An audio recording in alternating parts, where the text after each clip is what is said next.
দেখিয়া হযরত বিল্লাল প্রেমেতে হইয়া মাতার আপনারে বানাইল আপন সহিল উমাইয়ার জালাহাতন রাহমাতাল লিল আলামিন আপনি উম্মতের জামিন রাহমাতাল লিল আলামিন আপনি উম্মতের জামিন গুনাহগার উম্মতের আপনজন আল্লাহর নবী নূরের নবী গো আপনি নবী আমার জীবনের জীবন আল্লাহর নবী মায়ার নবী গো আপনি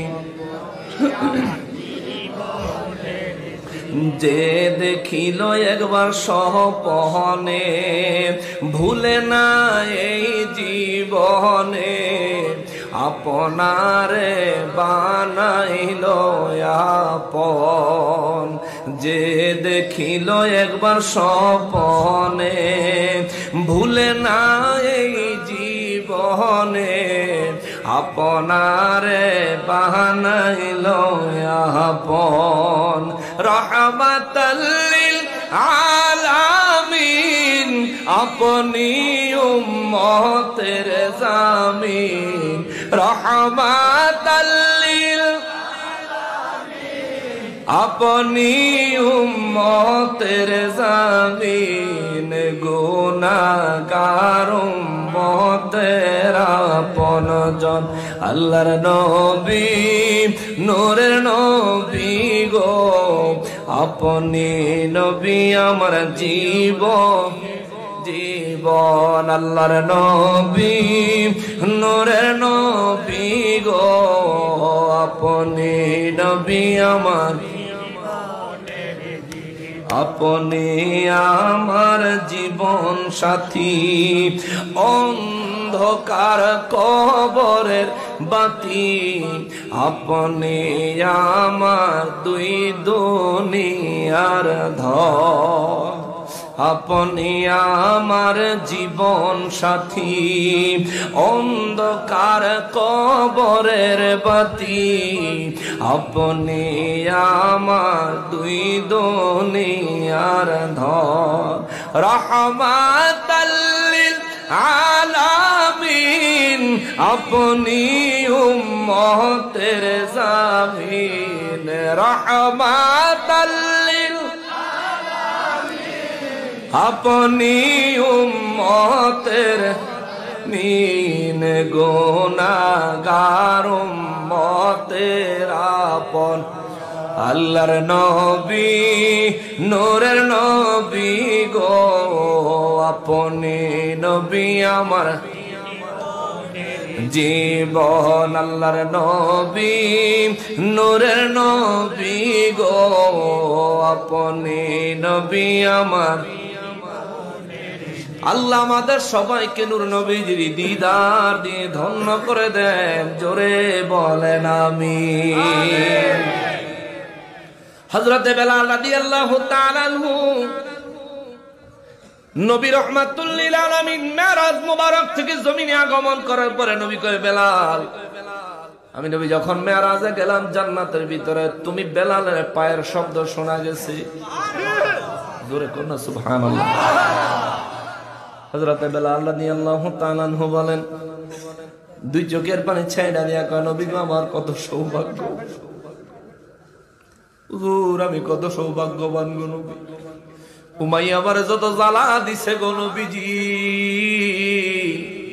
আজ আপনার নুরানি জবান মোবারক এই কথা শোনার সঙ্গে সঙ্গে আমার সব জ্বালা দূর হয়ে গেছে হুজুর আমার জিহ্বাটা উমাইয়া জ্বালাইয়া দিছে আমার মুখের ভিতরে গরম জ্বলন্ত আগুনের কয়লা ঢুকাই আমার মুখটা বন্ধ করে দিছে আমার জিহ্বাটা পড়ে গেছে গো নবী আমার গোড়ার পিছনে বেঁধে খালি গায়ে মরুভূমির পাথুরের জমির মধ্যে আমার শেষরাইতো দৌড়াইতো দৌড় জ্বলন্ত আগুনের কয়লার উপর দিয়া হাইটা আমারে পার হইতে বলতো,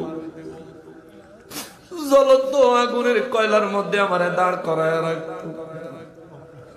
আমার শরীরে এমন কোন জায়গা নাই যে জায়গায় উমাইয়ার নির্যাতনের আঘাতের দাগ নাই।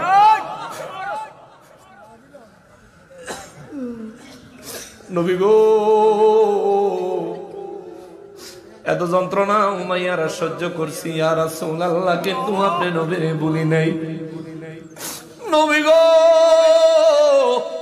ওই কষ্টগুলোর কথা মনে পড়লে আমি বেলাল ঠিক থাকতে পারি না। হুজুর, আজ আপনার নুরানি জবান মোবারকে যে সংবাদ শুনলাম, এই সংবাদ শোনার পরে আমার অন্তর থেকে চিরদিনের জন্য উমাইয়ার কষ্ট দূর হয়ে গেছে। আমার আল্লাহ বুঝি আমার এমন ভাবে কবুল করছে, আমার আল্লাহ বুঝি আমি বেলালের এমন ভাবে কবুল করছি। আল্লাহর রাসূল সাল্লাল্লাহু আলাইহি ওয়াসাল্লাম বুঝি আমি বেলালের এমন ভাবে কবুল করছি। আমি বেলালের নবী মেরাজ থেকে এসে আমার সংবাদ দেয়, আমি বেলালের পায়ের আওয়াজ নাকি জান্নাতের মধ্যে শোনা গেছে। নবী গো, নবী, জান্নাতের মধ্যে আমার পায়ের আওয়াজ শোনা গেল কেন? কি কারণে, কোন কারণে? হুজুর দয়া করে আমারে বলেন। আমার নবী কয়, বেলাল, তুমি দুনিয়ার মধ্যে কি আমল করো রে, যে আমলের কারণে জান্নাতে তোমার পদচিহ্ন, পায়ের আওয়াজ আমি জান্নাতের মধ্যে শুনতে পাইলাম। হযরতে বেলাল রাদিয়াল্লাহু তাআলা আনহু বলেন, নবী গো, আপনার নির্দেশের বাইরে, আল্লাহর নির্দেশের বাইরে এমন কোন আমল আমি বেলাল করি না। তবে হ্যাঁ, একটা কাজ করি, আমি যতবার ওযু করি, ওযু করার সাথে সাথে আমি 2 রাকাত তাহিয়াতুল ওযুর নামাজ আদায় করি। হুজুর, এটাই আমি বেশি করি, বেশির থেকে বেশি, এর চাইতে বেশি কোনো আমল করি না। নবী রাহমাতুল লিল আলামিন শুইনা কয়, বেলাল, ওযু করার পরে যে 2 রাকাত নামাজ তুমি পড়তা, এই 2 রাকাত নামাজের নির্দেশ আমার আল্লাহ দেয় নাই। এই 2 রাকাত নামাজ পড়ার জন্য আমি নবীও তোমাদেরকে তাকিদ দেই নাই, তোমাকেও তাকিদ দেই নাই। তুমি নিজের থেকে 2 রাকাত নামাজ যেহেতু পড়েছ, এই নামাজটা আমার আল্লাহ বড় কবুল করেছে রে বেলাল। ওই 2 রাকাত নামাজ যার হুকুম আল্লাহ দেয় নাই, ওই 2 রাকাত নামাজের জন্যই দুনিয়ায় তোমার চলার পায়ের টুকটুক টুকটুক টুকটুক শব্দগুলো দুনিয়ার থেকে, মক্কা মুআজ্জামা থেকে জান্নাতে শোনা যায়। আল্লাহু আকবার। বেলাল রাদিয়াল্লাহু তাআলা আনহু তাহিয়াতুল ওযু 2 রাকাত নামাজ পড়তেন। এই তাহিয়াতুল ওযুর নামাজের কথা আল্লাহ কোরআনে কয় নাই, নবী সুন্নাহ মোবারক, হাদিসে মোবারকে সেই দিনের আগ পর্যন্ত বলেন নাই। তারপরে আমার নবী বলেন, পৃথিবীর মধ্যে যে ব্যক্তি ওযু করার পরে 2 রাকাত নফল নামাজ বেলাল রাদিয়াল্লাহর সুন্নতের সঙ্গে মিলাইয়া, বেলাল রাদিয়াল্লাহর আমলের সঙ্গে মিলাইয়া, যে ব্যক্তি ওযু করার পর 2 রাকাত তাহিয়াতুল ওযুর নামাজ পড়বে, আমি নবী ঘোষণা দিলাম, আমার বেলালের সঙ্গে আমার ওই উম্মত একই জান্নাতে থাকবে। বেলাল রাদিয়াল্লাহু তাহিয়াতুল ওযুর নামাজ পড়লেন। এই নামাজটা আল্লাহ পড়তে বলে নাই, নবীও পড়তে বলে নাই, বেলাল রাদিয়াল্লাহু ইবাদতের নিয়তে পড়েছেন। তাইলে এইটা ছিল একটা বিদআত আমল,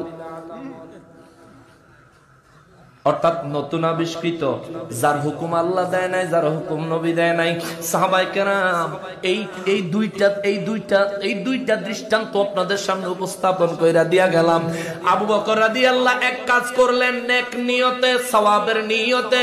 আবু বকর রাদিয়াল্লাহু এক কাজ করলেন আল্লাহ এবং তার রাসূলের সন্তুষ্টি হাসিল করার জন্য। আর হযরতে বেলাল রাদিয়াল্লাহু তাআলা আনহু 2 রাকাত নামাজ পড়লেন আল্লাহ এবং তার রাসূলের সন্তুষ্টি হাসিল করার জন্য। আল্লাহ খুশি হইলেন, নবীও খুশি হইলেন। তাদের আমলের ব্যাপারে নবীজি খুদ নিজে তাদের আমলের ব্যাপারে সার্টিফিকেট স্বাক্ষর করলেন জবান মোবারক দিয়া। আমার আবু বকরের 1 রাতের আমল সমস্ত মুসলিম উম্মার আমলের চাইতে বেশি। আর বেলাল রাদিয়াল্লাহর ওই 2 রাকাত নামাজ জমিনে যারা ফজর, যোহর, আসর, মাগরিব, এশার নামাজ প্রতিদিন পড়ে, তাদের কদমের আওয়াজ জান্নাতে শোনা যায়। আমি নবী এমন কোনো কিছু শুনি নাই, কিন্তু জমিনে আমার বেলাল মাত্র 2 2 রাকাত নামাজ ওযু করার পরে তাহিয়াতুল ওযুর নামাজ পড়ে, ওই 2 রাকাত নামাজের কারণে আমার আল্লাহ বেলালের মর্যাদাটা তো বাড়াইয়া দিছে রে। এই হাবশি বেলালের পা 2টা নিজের দেহের সাথে মক্কায় থাকে, এই মক্কায় তার পা 2টা যখন একটা একটা করে সামনে পিছে চলে, প্রতিটা কদমের আওয়াজ, কদমের শব্দ জান্নাতে প্রতিধ্বনি হয়। আল্লাহু আকবার।